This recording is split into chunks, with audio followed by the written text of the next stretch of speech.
Альхамдулиллахи Раббил Алямин. Вассаляту вассаляму аля ашрафил анбияи валь мурсалин. Набийина Мухаммад ва аля алихи ва сахбихи аджмаин. Аллахумма аллимна ма янфa'уна. Ванфa'на бима аллямтана ва зидна ильма.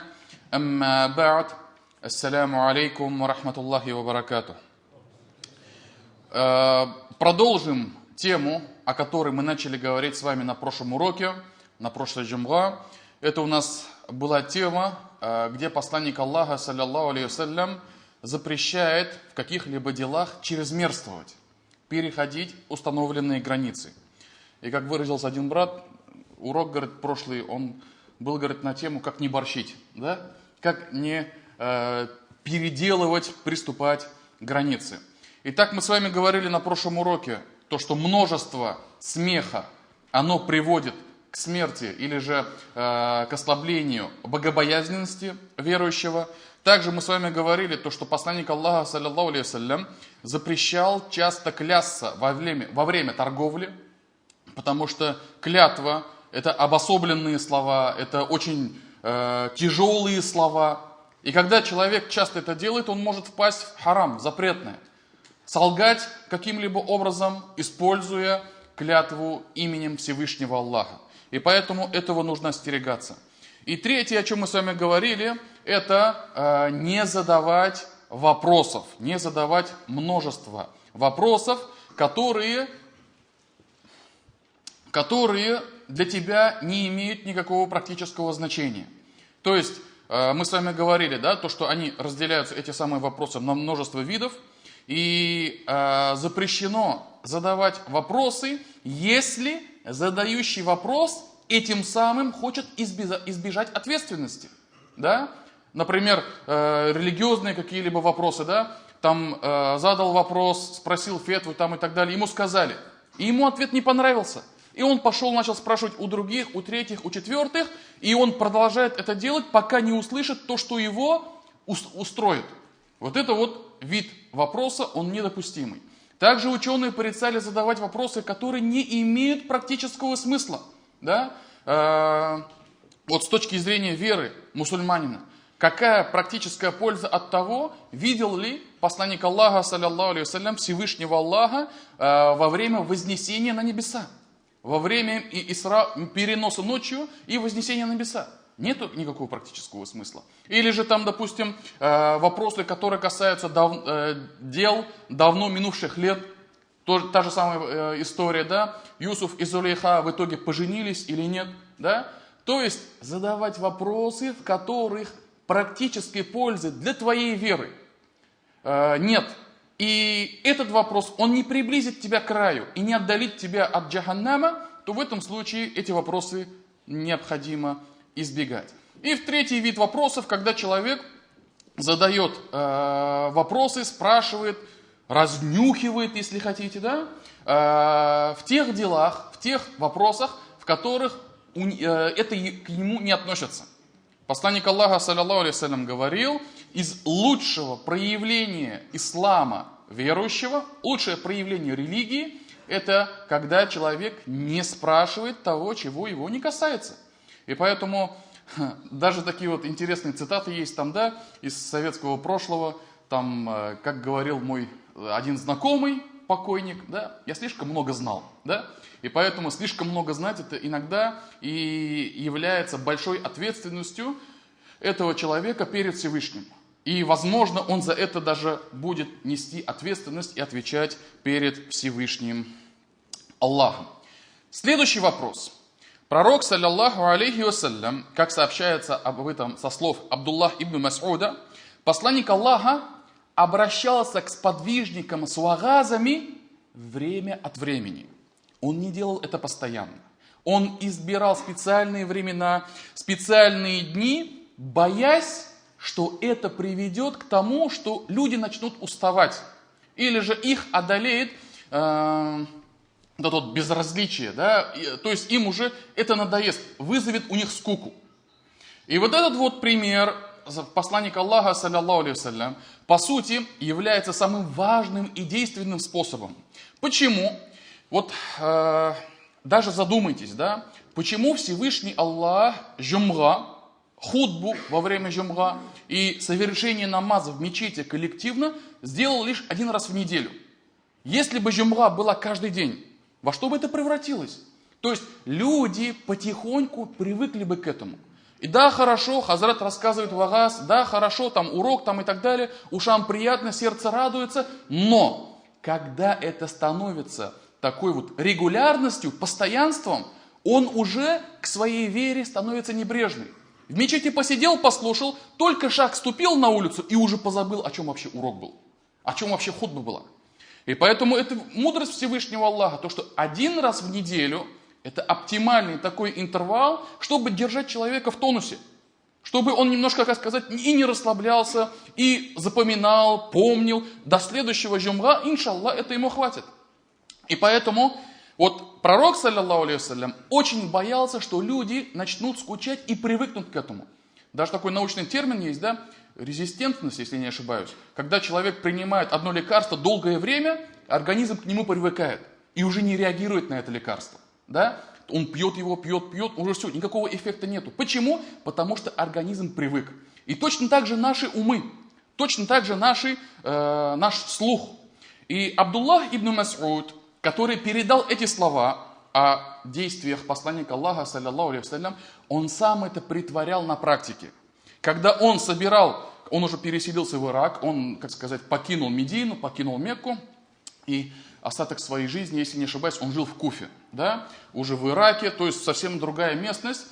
И он был одним из самых знающих сподвижников, да, один из первых, кто принял ислам, мухаджир, переселенец. У него столько было заслуг, да, в религии. И когда он переселился туда, естественно, он знающий, ученый, величайший муж этой общины, этой уммы, да.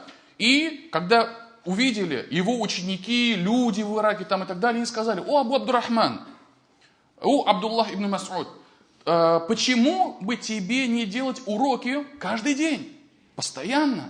А он избрал только один день, только по четвергам давал. И он говорит: я боюсь, чего боялся пророк, саллаллаху алейхи вассалям. То, что вы привыкнете, то, что вы там, допустим, там, уже начнете воспринимать легко и так далее, и уже не станете применять на практике. И в этом, конечно же, тоже есть величайший пример, насколько сподвижники посланника Аллаха, саллаллаху алейхи вассалям, следовали примеру пророка. Да? И даже вот в такие моменты, а это очень тонкий момент, очень тонкий воспитательный момент, как должен ученый распространять свои знания. Вот, тем самым не вызывать скуки. И поэтому и у нас тоже к хазратам иногда обращаются: хазрат, давай вагаз, давай то, давай это. И иногда бывает так, то, что, допустим, встречаешься с человеком каждый день, в день по несколько раз там и так далее: айда хазрат вагаз, айда хазрат вагаз. Вот иногда хочется сказать: вагаз-то хорошо, да, а когда на практике начнем притворять? Вот если посмотреть на сподвижников, как они заучивали Коран. Потому что Коран, по сути, это что? Это самый наилучший вагаз. Так ведь? Сообщается, либо это был Умар ибн Хаттаб, либо его сын Абдуллах ибн Умар ибн Хаттаб, сейчас не могу точно вспомнить, но это точно был сподвижник. Он говорит: во время пророка, саллаллаху алейхи вассалям, мы заучивали Коран по 10 аятов. Заучил Коран 10 аятов и не переходит к следующим 10, пока эти 10 аятов не начнет совершать, притворять в жизнь, пока он не начнет на практике показывать. И вот это вот на самом деле очень важный момент. То, что иногда для верующего пользы намного будет больше, если он полстраницы прочитал. Или же вагаз послушал на 2 минуты, но потом то, что он услышал там на вагазе, на уроке, там, на лекции, да, потом делает об этом гамаль. Иногда целый час он может сидеть перед устазом, перед шейхом, перед ученым, с такими глазами, там, да, весь такой, как сказать, ласки для ушей там, и так далее, да. А потом, когда лекция заканчивается, переступает границу класса, медресе, школы, там, мечети, да, и превращается в другого человека. Все, что он слушал, превратилось в пух и в прах. Почему? Потому что он это не совершил, гамаль не стал делать. На практике этого ничего не реализовал.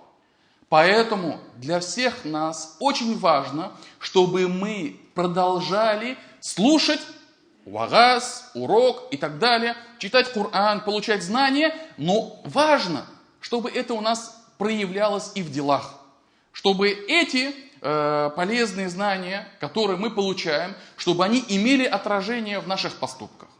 И поэтому пророк, саллаллаху алейхи вассалям, как раз таки боялся вот того, что люди просто привыкнут. Как человек привыкает к лекарству, поначалу оно ему помогает, а потом все, организм никакой реакции не выдает, потому что это постоянно, потому что уже вызывает привыкание. И пророк, саллаллаху алейхи вассалям, вот из-за этого он делал это время от времени, когда люди были готовы, когда они слушали, да, но не делал этого постоянно. И более того, он сподвижникам в Медине и мухаджирам, и ансарам запрещал задавать вопросы. То есть, что-то спрашивать, узнавать запрещал. То есть, он им говорил аяты, не спосылались аяты, приказы, фарзы, сунны там и так далее, все это говорил, но вопросы задавать запрещал. И когда сподвижники говорят, приходили из пустыни бедуины и задавали посланнику Аллаха, саллаллаху алейхи ва саллям, вопросы, а он им, как сказать, давал полную волю. Если приехал человек издалека и прибыл к пророку, саллаллаху алейхи ва саллям, имел вопрос, он на всех их отвечал. Мы, говорит, радовались. Почему? Потому что пророк, саллаллаху алейхи ва саллям, на любые их вопросы отвечал, давал им знания, и слыша это, мы тоже, говорит, получали знания.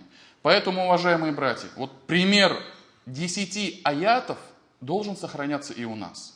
Лучше узнать вот столько и применить это на практике, чем прочитать огромные книги и ничего этого не применить на своих делах, своем. И чтобы это, как сказать, если оно на тебя не влияет никаким образом, не оставляет никакой отпечаток, никакой след, тогда в этом для тебя не будет никакой пользы. Поэтому время от времени, иншаллах, и в этом будет большая польза. Далее, следующий вопрос, где нельзя чрезмерствовать, это много разговаривать во время тавафа. Альхамдулилля, на сегодняшний день уж и те самые ограничения уже прошли, альхамдулилля, да, и более или менее для людей стало доступным совершение умры или хаджа. И на сегодняшний день, то есть уже вопросы тавафа, вопрос са'я, где арафа, где мина, для людей уже не кажутся такими, как сказать, необычными, впервые услышанными. И пророк, саллаллаху алейхи вассалям, сказал: поистине таваф является намазом, и поэтому уменьшайте ваши разговоры во время тавафа. Не перебарщивайте. Да, разговаривать можно, в отличие от обычного нашего намаза. Обычный наш намаз, любое слово, которое не является частью намаза, нарушает намаз, портит его. И поэтому таваф это тоже намаз, как сказал посланник Аллаха, саллаллаху алейхи ва саллям, но в нем мы можем разговаривать. Но даже если мы можем разговаривать, нам необходимо ограничивать те слова, которые мы можем произнести. Но, как говорится, на практике, к сожалению, происходит точностью наоборот. Мы не просто уменьшаем наши разговоры, мы весь таваф болтаем. Вот те, кто были на тавафе, да, вокруг Каабы, первое, чему могут удивиться, это поднятые телефоны. Что делает? Транслирует. Там в Инстаграме транслирует, там, где он там еще транслирует, в Телеграме, там, других там этих. И ходит вот так вот весь свой таваф, как говорится, вещает на весь мир. А какой смысл? Ты же сам приехал на умру, ты же сам приехал на хадж. И, субханаллах, место тавафа, это где дуа принимается. У тебя закончились все твои проблемы, с которыми нужно уже решить, чтобы Всевышний Аллах ответил на все твои мольбы. У тебя больше нечего спросить у Всевышнего, кроме как ходить с телефоном. Это очень большая беда. И более того, я, когда был на умре, увидел одного человека, который шел с телефоном. И что он сделал? Он, организовал видеосвязь. То ли через WhatsApp, я не помню, ну какая-то программа уж, в общем, да, видеосвязь. На другом конце кто? Его жена. С растрепанными волосами вот так со всех сторон. Я не знаю, может у них там утро было, да. И вот он вот так вот, бутин халакка, на весь мир, который делает там таваф сейчас, да, ходит, транслирует, вот Кааба, вот мечеть, вот то, вот это. Понимаете? То есть и сам не занят, поклонением, айбадатом, тавафом, да, отвлекается на всякую ерунду. И с другой стороны, и свою жену тоже транслирует. Конечно, мусульмане и мусульманки должны знать, что показывать свой гаурат женщине, постороннему человеку, который не является либо ее мужем, либо ее махрамом, да, запрещено. Волосы там и так далее. А вот этот оголенный все так ходить транслировать, субхан Аллах, он даже этим своим делом, он не просто обесценивает свое поклонение, он, может быть, даже еще и грехи зарабатывает за это. Я понимаю то, что иногда в семьях разные ситуации бывают, то, что он намаз читает, она не читает намаз, он там, допустим, исламская атрибутика, там мечети, там ураза там и так далее, а она, допустим, даже платок не покрывает. Есть такие семьи, к сожалению, да? Но даже если так происходит, зачем вот об этом ходить, кричать вот так вот на весь мир и говорить, вот, смотрите, вот моя матурам там и так далее. Зачем? И поэтому пророк, саллаллаху алейхи вассалям, предостерегает нас заниматься чем-то другим в таких вот святых местах. И это касается не только тавафа. То есть, если ты знаешь, что какое-либо время, либо какое-либо место является предпочтительным, и тебе здесь нужно стараться зарабатывать саваб, награду, не нужно его тратить на какие-то вещи, которые не являются вот в этот момент желательными. И поэтому и таваф, как сказал пророк, саллаллаху алейхи ва саллям, уменьшайте ваши разговоры, и времена намазов, и месяц Рамазан, и другие иные места мы должны тратить на цели, которые принесут нам только лишь большую пользу. И напоследок, и на этом ограничимся, пророк, саллаллаху алейхи ва саллям, призывал нас не чрезмерствовать в выходе ночью из дома. Посланник Аллаха, саллаллаху алейхи ва саллям, сказал: уменьшайте ваш выход ночью из дома. Поистине у Всевышнего есть животные, есть творения, которых Он распространяет по земле. И вот этот смысл, уважаемые братья, да, вот почему посланник Аллаха, саллаллаху алейхи ва саллям, ночью говорил, часто не выходите, вот в этом суть нашей жизни. И мы сделали ночь одеянием, которое окутывает вас, и мы сделали день житьем. Где вы живете, где вы совершаете всевозможные там действия, бытовые какие-то действия, айбадат там и так далее. То есть Аллах субханаху ва тааля, когда создал этот мир, да, Он сделал так, что день является временем активности, временем занятий. Зарабатываешь свои деньги, я не знаю, там еще что-то делаешь, там, да, свои какие-то семейные вопросы решаешь, бытовые вопросы решаешь, просто отдыхаешь, айбадат совершаешь, постишься и так далее. То есть день – это время активности, а ночь – это время сна, время отдыха, время набирания сил. И поэтому даже тот же самый тахаджуд, ночная молитва, посланник Аллаха, саллаллаху алейхи ва саллям, сказал, лучшая ночная молитва – это молитва Дауда. Дауда, алейхиссалям. Что он делал? Он половину ночи спал, оставшуюся 1/3 молился, и потом оставшуюся 1/6 часть опять спал. И поэтому даже если ты молишься, даже если ты совершаешь тахаджуд, то большую часть ночи нужно спать, нужно набираться сил. И когда человек ночью, наоборот, странствует, ходит там, да, и днем полностью спит, это не есть хорошо. И более того, ни для кого не секрет, большинство преступлений, всевозможных мерзких поступков, они совершаются когда? Они совершаются ночью. И поэтому пророк, саллаллаху алейхи ва саллям, не делайте, говорит, этого часто. Почему? Потому что даже животные, которых Всевышний Аллах и Его творение, Он их отпускает на землю ночью, да, даже они могут тебя навредить. Просто лишь потому, что ты их не увидишь, наступишь на них там и так далее, да, и они могут тебе принести какой-то физический вред. И поэтому, уважаемые братья, пусть Всевышний Аллах наставит нас истинный путь, пусть Всевышний Аллах удержит нас от чрезмерности, пусть Всевышний Аллах сделает нас внемлющими благим словам и следующими Его прямому пути. Субханак Аллахумма бихамдик, ашхаду ан ла иляха илля анта, астагфирука ва атубу илейк.